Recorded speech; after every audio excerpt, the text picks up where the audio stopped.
Welcome to Heartland for Children's Let's Talk About It podcast, where we provide education and resources for family matters in Polk, Highlands, and Hardee counties. We're so glad that you've joined us. So now, let's talk about it. Hi, and welcome to Heartland for Children's Let's Talk About It podcast. My name is Natalia Clemens. I am the Community Engagement Specialist here at Heartland for Children, and I am here with a special guest. This is Bill Nunnally, but I'm going to let you fully introduce yourself and your position here. Sure. I am Bill Nunnally, and I retired, July will be 2 years. Tried to retire. Well, I'm currently working part-time as a data analyst and consultant, reporting to Terry. Soon to be reporting to Kim. I'm excited about that. Prior to that, I spent 9 years as the Chief Quality and Performance Officer. Okay. I was on Terry's team. For the prior 5 years, I was Program Director for Gulf Coast Community Services. Okay. We were a case management organization, which is how I got to Polk. I was working in Hillsborough, and they brought me over here to run a CMO. And I worked with Terry as a contractor for some years, and when Kathleen Cowan left and went to another job, that left an opening, and Terry brought me in on her team at that time. So you have a lot of experience in child welfare. I do have a lot of experience in child welfare. But you also personally have a lot of experience through your story. Can you, and that's part of why we wanted to talk to you today, is that you have a unique perspective of the child welfare system because you were a foster child yourself. Is that correct? That is correct. I was, more than that, I was actually a crossover kid.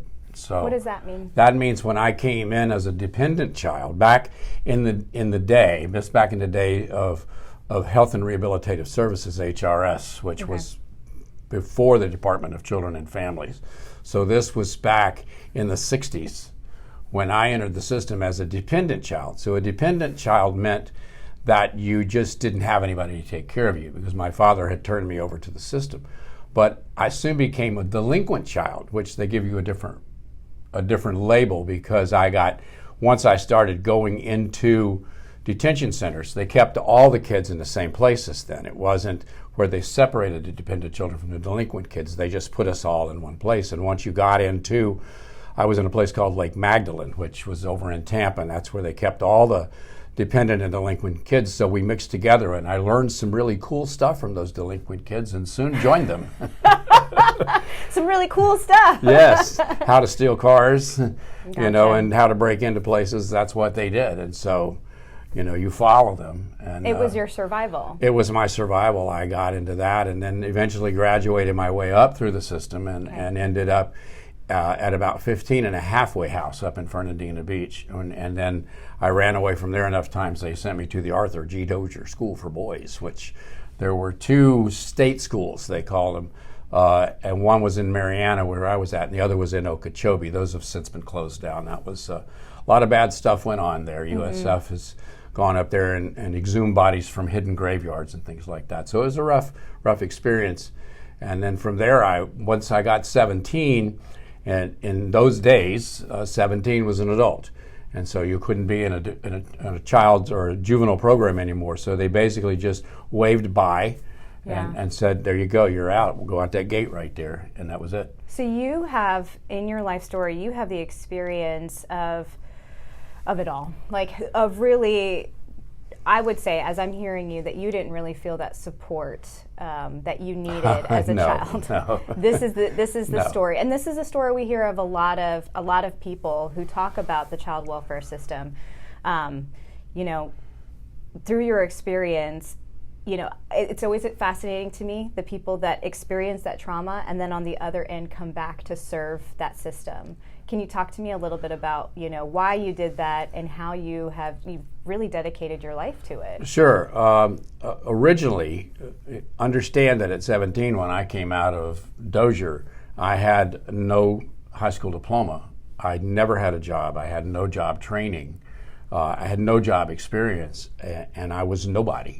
I had a couple of bucks, but I ended up living in a homeless shelter, and you have to work, you have to go from there. You have to go with what you got. And you had that title delinquent. Oh yeah, no, that's labeled on you. And place I was living was right there in the community where that reform school is. And so they call you a boys' school boy. That's your label. And I didn't want to go to prison. That was like my next step. So I had to figure out to do something else with my life. So I worked at menial jobs and did what I had to do, went to school at night and got a diploma. And by the time I was 19, I did have a diploma and I was able to join the Army. So I went into the Army and did a hitch in the Army. And then when I got out, I had what they call the GI Bill. So I went to school, but when you don't have self-esteem, you don't have ambition, if that makes any sense. Yeah. So I thought I would just get a trade. So I actually went to school, learned to be an electrician. I was an electrician for like 17 years. Gotcha. And trying to be a part-time musician on the side. I played guitar in a band, and it was an okay life. I mean, I raised a family on that. But as I got older, I just couldn't do it anymore. My body couldn't take it. So I took an aptitude test, and the guy told me that I would either be good. He came out with 3 things. He said I'd be a good photographer. Okay. I would be good with computers, which I knew absolutely nothing about, or I'd be good working with people. And I said, well, I don't want to work with people, and I don't want to take pictures of kids in Walmart, so I think I will go and learn about computers, which I did, and I got a degree in systems analysis, and I went to work in the computer industry. Okay. So at this point, I'm nearly 40. Wow. And I got that degree, and I went there, and I was working as a help desk tech. You'd call me up when your computer broke, and I would help you fix it over the phone. That was my job. But somehow I advanced and I became a unit supervisor, then I became a unit manager, and by the time I was done after about 8 years, I was a national director of help desk consulting services, and I had no idea that I would ever be able to do anything like that. That wasn't the 5-year, 10-year plan. No, it wasn't. It just happened. And so at that point, I recognized I could do more. Okay. But I also recognized that I didn't want to be in a corporate environment, because every conversation was about profit margin. Every conversation was how we're going to make more money. And when the year 2000 came around, that was a big thing for the computer industry. We called it Y2K. Yeah. And it turned out to be a big nothing burger. And in the interim leading up to it, which is when I got into the industry, they hired a lot of people and people were making great money. It was just a boom. As soon as they realized that that wasn't going on, I saw how they started cutting those jobs. They called it a RIF, reduction in force. They had a cute little name for everything. And it just felt so cold and mercenary. I needed to do something else. And I had kind of always wanted to work back in the system that I grew up in. And so at nearly 50, I went back to school and I got a degree in community and human services. What? Wow. And I gave up my executive job to become a case manager. Oh my goodness, wow. Worse than that, when I was still going to school, I was direct care staff in group homes. So I like to tell folks when I teach them that I've done every job. Yeah. From direct care in the group home to case manager. And then when I became a case manager, I had a couple of things going for me. I had the right training to do the work, but I also had pretty good computer skills and had a management background. Yeah. I brought all that with me. So I also, without realizing it was going to happen again, I had a second career which also resulted in a pretty fast rise over a period of just a few years. And so, by 8 years in, I was already running a big team of people, and so I've been very fortunate. That's fascinating. It's truly a testament to hearing that it's never too late. It's never too late to start something, to keep digging into what your passion may be. But speaking back, going back a little bit to some of your story, because at 50, you've always I'm hearing that you've always wanted to somehow give back. What was that thing for you that you? I really didn't know, and I think there's so many of us in this industry, and some people call us wounded healers. There's so many of us here, and I think what we're really doing in the beginning is looking for our answer. Okay.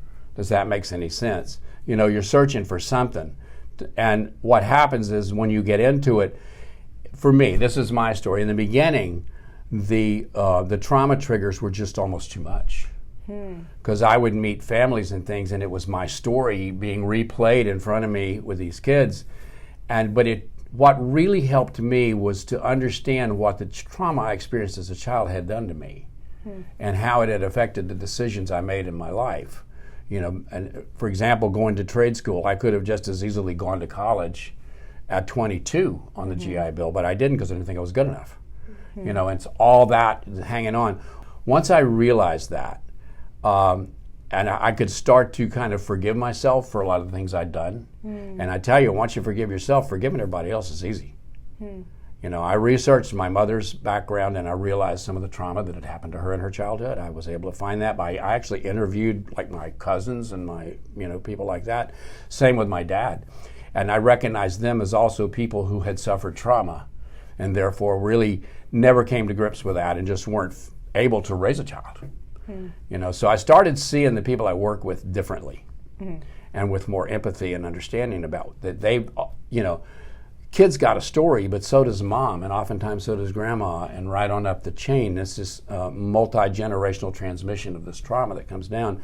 So once you get that and you really get it, I mean, it's one thing to hear it here, it's another thing to get it here.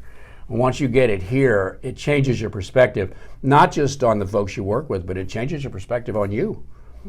I've often said that once that switch went off in my head, it changed the way I talked to the guy at the convenience store. I mean, it just changes your whole perspective on life. So it's been a good journey for me, and I've always said I hope I touched somebody along the way, but it's been a very healing journey for me personally. It's been amazing. Wow, I feel like your story speaks to a lot of our or older teenagers. Absolutely. Who are transitioning into adulthood. Your story definitely does speak to that. I know that part of your story, your career, has been just teaching and doing classes for foster parents when it comes to co-parenting. Can you talk a little bit about that? Sure.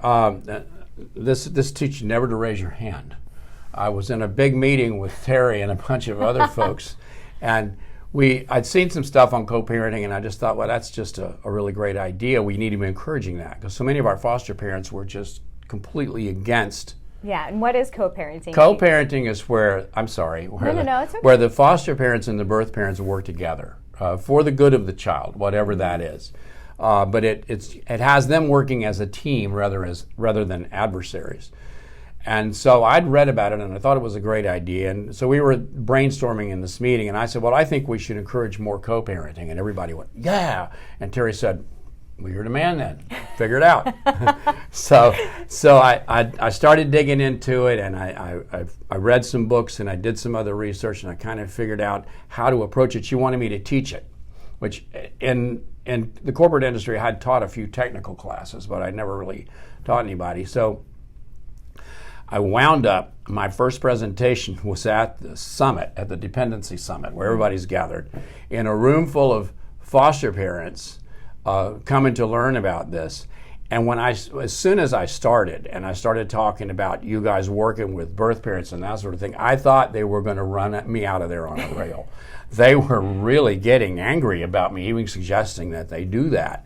And so, but we went through the class, and towards the end of the class, a few began sharing stories about how they had actually worked with, and ended up there was like no dry eyes in the house. Wow. And so I started getting invited to do it other places, and so it's been great. But the good news I think about it is, and I don't take responsibility for this, everything that happens at Heartland is due to Terry Saunders' leadership. I want to make that clear. But we went from basically, it's just a word we threw around, to now I guess almost we train all of our foster parents in it now, and I think the last survey I saw, 70 to 80% are co-parenting with birth parents. So that was a big change for our system, and then we spread it around the state. It became it's like norm now that people do that. Yeah. So, but that was just a germ of an idea and then once I started teaching those classes, they began to ask me to develop and teach more classes. But I'm not a teacher. I just. Yeah. People like for me to do it, I guess. I think you are. But so in your time at Heartland, what is one of the things that you've been most proud? I can tell you don't want flattery, you don't want the attention, but what are you most proud of that you have participated Well, not that in? I've done, but I'm very proud of what Heartland's done with the forward thinking around trauma. Okay. And making trauma the big thing. Talk to me a little bit more about this, because this is like a big buzzword that we use. It is a buzzword, but it's so true that prior to our introducing emotional regulatory healing and all of that, there was so much moral judgment around the parents of the children we take kids away from. And we learned, we had to learn it first, that this is not a moral thing per se. I mean, certainly you can classify it as that, but what it really is people who have been through childhood trauma, which actually physically affects the brain. It physically affects the ability to make rational, good decisions. And so we've managed to push that forward as a team, led by Terry, that to kind of embed that so deeply into our system of care that it's just normal now. But we do have to keep reminding the new folks that come on board that this is the thing, because a lot of these folks are coming with their own baggage. Right. And if they don't really if they don't get that, they don't get it here, it can be difficult work for them. Mm-hmm. I really want to dive into this a little bit more about being trauma informed and trauma integrated. So what does that really look like practically in a system of care? Well, practically, and I think entirely, it's dependent on people not understanding trauma informed and trauma integrated as buzzwords, but beginning to understand and trying to understand that what happens to children who suffer pervasive childhood trauma is a change in their brain structure. So if the kid's got a broken arm, we can see that. We'll take them to the doctor and get it fixed. But if the brain is broken, we can't see it. And so we think they're just bad kids or bad parents making bad decisions, but they're not. No one grows up. No one as a small child says, when I grow up, I want to be a delinquent kid. When I grow up, I want to be a parent addicted to drugs who loses their child. No one says that. This is not what they intend. They don't intend to do this stuff. And I think that's the most important thing, is that people have to really understand what happens to the brain, how the amygdala stays in an overexcited state, and how the hippocampus retrieves those childhood memories for action. It says this is how, because I watched my dad beat my mom up whenever the house was dirty, so if my house is dirty, that message is continuing to be sent from my brain through my hippocampus to my amygdala, and this is how I respond to things. And so it's really trauma is so physical. Yeah. It's a physical manifestation in the brain. It's not something people are choosing to do. I just want to be mean and bad. It doesn't work like that. No one, the worst person you can think of, didn't intend to do this. They didn't intend to be the worst person you can think of. But something happened to them. I always know something happened to them. Gotcha. And that's the important thing to take away from it. We start getting overly academic about it sometimes. And we start trying to explain it in big words and big stuff. Your brain's messed up. The good news is that the brain it has a lot of plasticity through your entire life, and you can rewire it. It can be rewired, but it can't be rewired through a lot of talk therapy. You're talking about these kids. We keep sending them to therapy. How many therapists have they seen? Right. And they're still a hot mess. How many drugs have we given them? Right. This ain't working. Yeah. So we need something else. And that's when we need to be sure we're getting them into rhythmic movement activities, whether that's sports, dance, music, anything like that. That stuff is what really heals. It's that brain, EMDR, the rapid eye movement treatments, and things like that. These are physical things. To fix a physical problem, you need a physical activity. You can talk about it all day. You can talk about brain surgery all day, but you can't go to brain surgery. Yeah. So it sounds like in your past, you had that label, delinquent child. And foster child. You had the labels. And then that's not just those labels. That's the labels people give you. You give yourself a bunch of labels. Bad, unwanted, all those labels. Remember, you tag those on yourself. So what was the thing for you that you were able to be what you are today? Well, I don't think it's one thing. I think it's just a set of experiences and how you respond to them. When I was a child, I didn't have any tools. So I responded to the experience I was getting at home by running away, by skipping school. And that's how I was responding to the experiences that I was having, because I had nothing else in my toolbox. As I got older, I developed more tools. But I have to also say that as crummy as my life started out, I've had some great luck in my life. I had families that helped me. I've had people that have helped me and advised me. But I think sometimes the difference is that you've got to have some kind of support, and you've also just got to have a fighting spirit. You've just got to be able to say, this is not okay. And sometimes it takes a long time, and people have to realize you can't snap your fingers and change everything. It's hard work. And we've got to be saying this to our parents. We've got to be saying, look, some stuff happened to your brain. And this is really about that more than it is about us drug testing you and all that stuff. We need to get that fixed, and it is fixable. And giving people some hope and some direction as to what they can actually do to start working on that. I think the first key is for you to understand that. But even if you don't, folks have got to have hope. They've got to have something to work toward. Right. I always created my own hope, and sometimes it was small. I hoped to be an electrician, which is a small goal, but I did it and I accomplished it. People need to start seeing success in their life. Sometimes we're dealing with a mom, 35 years old, and we've taken 4 of her kids. She's never had any success in her life. In fact, the only thing she's probably ever done where she got a lot of positive rewards was having a baby. So why not keep having them? Right. We don't positively reward people for small steps, and we really have to do that. That's good. I wanted to ask a little bit about your family, a little bit about your past, but also the family that you've created now that you have in your nuclear family. Yeah, I have 2 daughters and a son, and everybody's been to college and everybody's doing all right. So that's good. And I'm very proud of all of them. I've got a bunch of grandkids who I love dearly, and it's just I'm so blessed to be where I'm at in my life. I don't forget that in any moment at any time, and I recognize it every day, because things could have gone a lot worse for me. So I've been very fortunate in that regard. And then with your family, your bio family, I don't know much about your story, but how is that over the years? How have you dealt with that? Have you been able to reach back out and respond? The same father who handed me over to the state, I went back and took care of for the last 3 years of his life, and my sisters wouldn't. I have 2 half-sisters who I didn't grow up with, but that was there was a lot of resolution there. Yeah. I cussed him out a few times. He cussed me out a few times. But over the 3 years that I lived there with him, we got some things.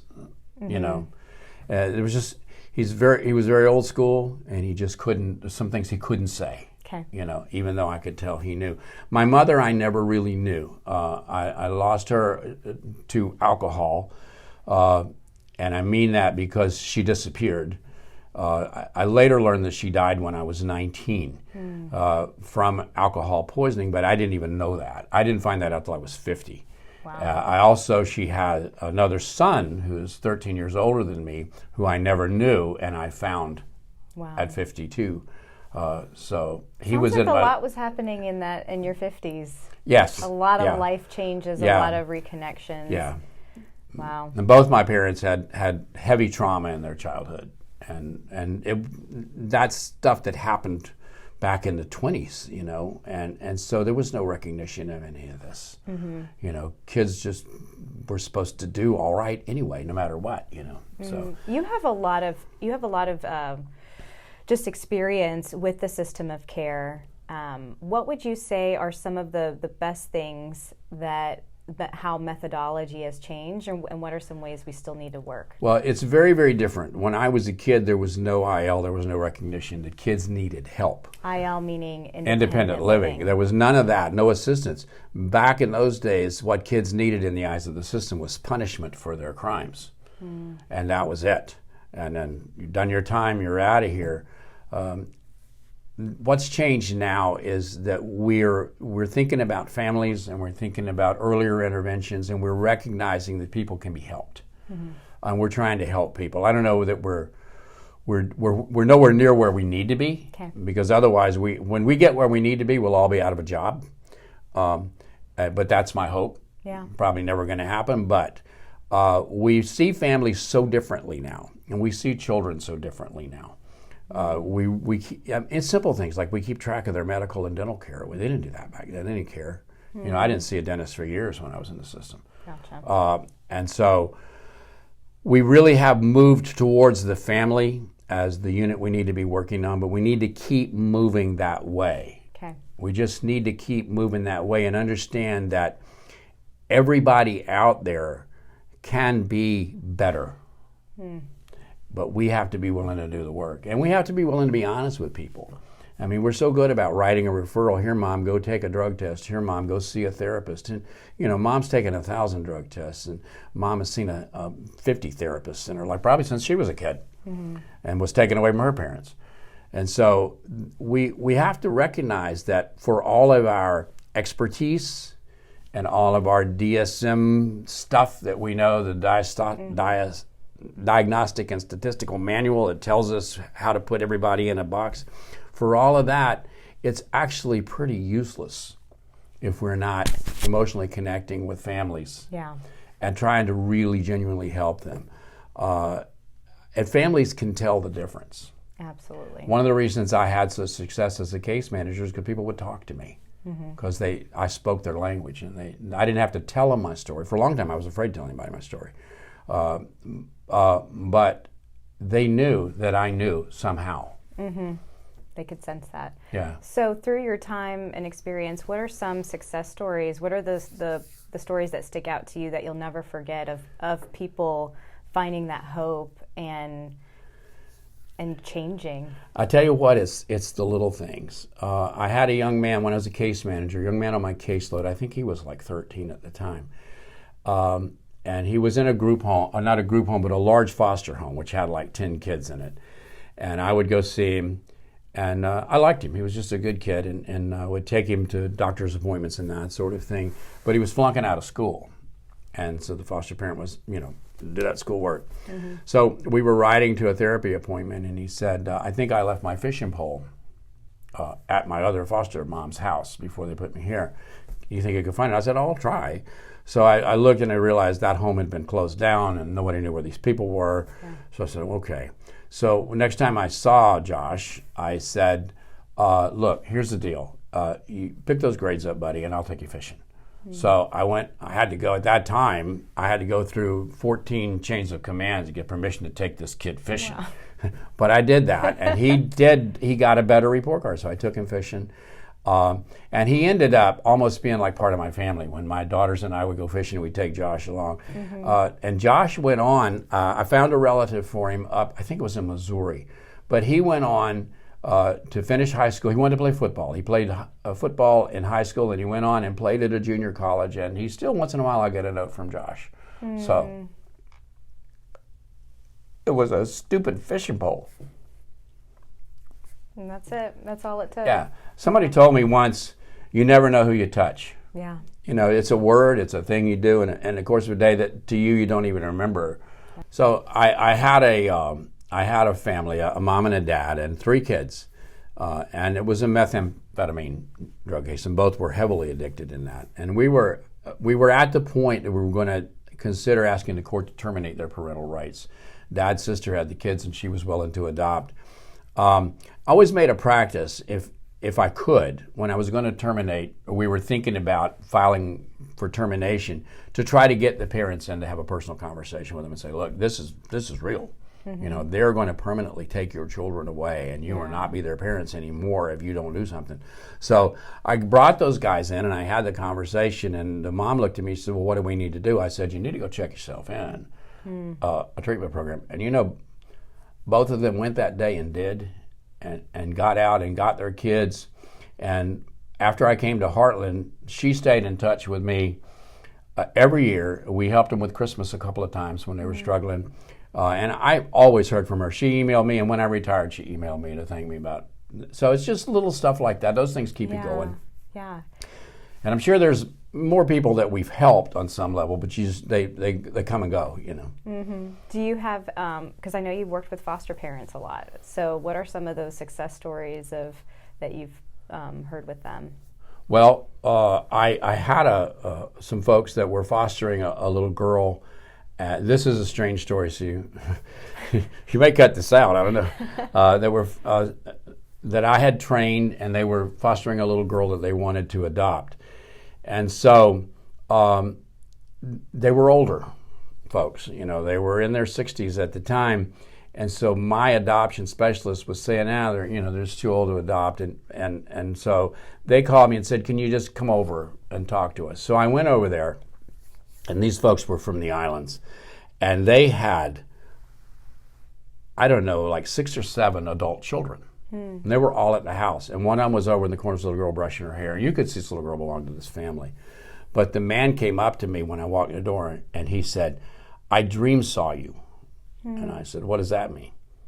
He said, I dreamed about you last night, and she was here, and I was here, and there was a lion, and I couldn't get to her, and you came in and moved the lion.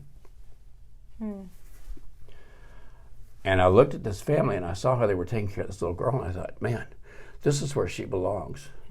So I went back and overruled and let them adopt, because I knew that anything happens to them, they got plenty of people that take care of this kid. And they used to send me a Christmas card every Christmas. They'd send me a Christmas card, tell me how she's doing and how happy they were. Anyway, so you get stories like that. Yeah, just wow. That's but when really the guy powerful. told me he dream saw me, I was like, didn't know. Okay. That's super powerful. And you also, it sounds like you also had a closer relationship with this family, that there was, they trusted me. Yeah. And I think the key, and I'm glad you said that, because I think one of the keys, not just to working with families, but working with people in general, is trust. Yeah. Because when I ran a case management organization, I wasn't an easy guy to work for, because I meant that we were not going to look bad, and we were not going to not do our jobs. I was not going to go to a data call every week and explain why. I just wasn't going to do it. That wasn't my way of doing things. But they moved the program forward because they trusted me. They knew I had their backs, and I think that's always been true working with anybody. I think it was true in corporate, and I've more than once people have described me as tough but fair.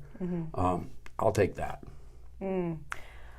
I want to close. I'm really thankful to have talked to you, to hear more about your story. I think sitting with you here today, it has really impacted me as a child welfare professional.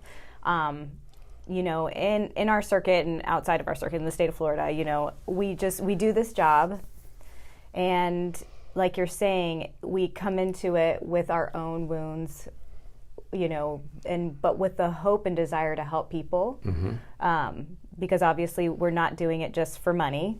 So clearly, I want to just I think you might. I'm getting the feeling that you might have something to say to speak to child welfare professionals. Just that encouragement, perhaps maybe a refocus of what this job is. Well, first thing I would say to anybody that's going into case management is 2 years. That's the learning curve on that job. If you think you're going to come in here, pop out of class, and go out there and be a great case manager, it's not going to happen. So if you really want to actually do this job, you've got to emotionally and mentally commit 2 years to it. At the end of 2 years, you can be really good at it and stay if you want to. But the other thing I would say to everybody is, you're not going to save the world. That's not going to happen. But you can help some people. So if that's your gift, and if that's your ambition, you're in the right spot. And the other thing I would say is, I've trained audiences as far off as Vail, Colorado, international people there from all over the world. Washington, D.C. for the Child Welfare League of America, I trained up there, people from all over the world. Memphis, I trained at youth villages a couple of times, and I've trained all over the state. And I can tell you that speaking to people internationally about what we do here, about how we have integrated trauma, about how we have 60 to 70% of our kids living with relatives and non-relatives rather than licensed foster homes, and all the things we're doing here, we're pretty darn good. Because people come up to me and say, I don't understand how you guys are doing this stuff. Now, a lot of it has to do with flexible funding. Okay. Some states are very strict in that, but it's just having the vision to do that. So I would say, if you're working in the Heartland system of care and you want to help people, you probably won't find a much better spot to do it. That's good. Thank you, Bill. I appreciate you coming, sharing your story. I'm honored to be here. Thank you for inviting me. Thank you. Thanks so much for talking with us today. All right. Thanks. Thank you for listening to Heartland for Children's Let's Talk About It podcast. There is a great need for foster families who are willing to open their hearts and homes to teens, sibling groups, and children with special needs. To learn more, check out the description for resources or visit heartlandforchildren.org.